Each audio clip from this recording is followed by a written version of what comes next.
안녕하십니까. 춘천에서 전해드리겠습니다. 수도권을 중심으로 코로나19 확진자가 크게 늘고 있지만 대형마트발 집단 감염 이후 춘천에선 확산세가 진정되고 있습니다. 춘천에선 오늘 수도권 확진자와 접촉한 주민 1명이 확진됐지만 일요일인 어제는 확진자가 발생하지 않았습니다.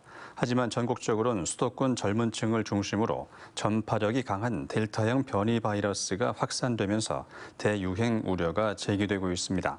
현재 강원도 내 15개 시군엔 사적 모임 제한이 없는 거리두기 1단계가 적용되고 있는 가운데 춘천은 4명, 원주와 강릉은 8인까지만 허용된 강화된 기준이 적용되고 있습니다. 이번 달부터 백신 접종 2주가 지나면 실외에서 마스크를 벗을 수 있도록 춘천시가 행정명령을 변경했습니다. 춘천시는 한 번 이상 코로나19 예방접종을 하고 2주가 지난 시민은 실외 활동 시에 마스크를 착용하지 않아도 과태료를 부과하지 않는다고 밝혔습니다. 다만 백신 접종자도 다른 사람과 2m 이상 거리 유지가 되지 않거나 다중이 모이는 경우에 반드시 마스크를 착용해야 합니다. 하지만 확진자가 늘고 있는 수도권 지역에선 백신을 접종했더라도 실내외 모든 장소에서 마스크를 반드시 착용해야 합니다. 더불어민주당 대권 주자인 이광재 의원과 정세균 전 국무총리가 오늘 정 전 총리로 후보 단일화를 이뤘습니다. 이 의원과 정 전 총리는 오늘 국회 소통관에서 후보 단일화 결과를 발표했습니다. 이 의원은 정세균 후보로 단일화를 결심하게 됐다며 정 후보에게 힘을 보태달라, 저도 최선을 다해 돕겠다고 밝혔습니다. 두 사람은 여론조사 등을 참고해 후보 간 정치적 합의 방식으로 단일 후보를 정한 것으로 전해졌습니다. 새로운 성장 동력으로 주목받고 있는 K바이오 랩허브 정부 공모 사업에 춘천시가 탈락했습니다. 중소벤처기업부는 지난달 15일부터 2주간 K바이오 랩허브 구축사업 후보지로 신청한 전국의 11개 지자체를 대상으로 현장 평가를 했고, 이 중 5개 지자체를 발표 평가 대상으로 선정했습니다.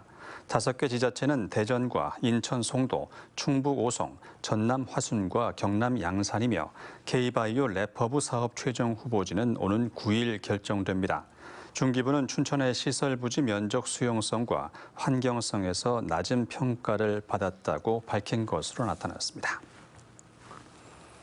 강원도는 오늘 오후 서울대학교 평창 캠퍼스에서 평창군, 서울대학교 그린바이오 과학기술연구원, 한국과학기술연구원 강릉분원, 그리고 춘천바이오산업진흥원과 함께 그린바이오 융합형 신산업 육성을 위한 업무 협약을 체결합니다. 그린바이오 산업은 농업에 바이오테크를 적용해 고부가가치 제품 등을 만들어내는 산업으로 세계 시장 규모가 190조 원이 넘습니다. 강원도는 농림축산식품부가 주관하는 그린바이오 벤처 캠퍼스 유치를 위한 협업을 시작으로 마이크로바이옴, 대체식품, 종자와 동물용 의약품을 중심으로 IT, BT와 융합한 새로운 그린바이오 산업을 육성하기 위한 협력 체계를 이어갈 계획입니다. 2021년 춘천 마임축제 여름 시즌이 오늘 축제극장 몸짓에서 개막해 오는 11일까지 일주일 동안 이어집니다.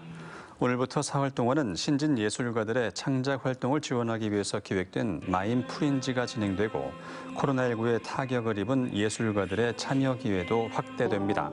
축제 기간 중 축제극장 몸짓 안팎에선 소소한 공연들과 함께 대중성과 작품성을 겸비한 다양한 주제의 마임 공연이 열릴 예정입니다.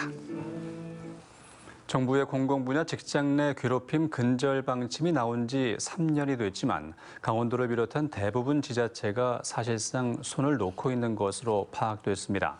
이은주 국회의원이 직장 갑질 119와 함께 17개 광역자치단체를 전수조사한 결과 강원도에선 폭언, 따돌림과 험담 등 2건의 직장 내 괴롭힘 사건이 접수돼 모두 불인정으로 기각됐습니다. 특히 강원도는 조례 규칙, 매뉴얼 중 아무것도 만들지 않아 실태 조사와 예방 교육도 이루어지지 않는 등 종합평가에서 가장 낮은 단계인 부족 평가를 받았습니다. 지금까지 춘천이었습니다.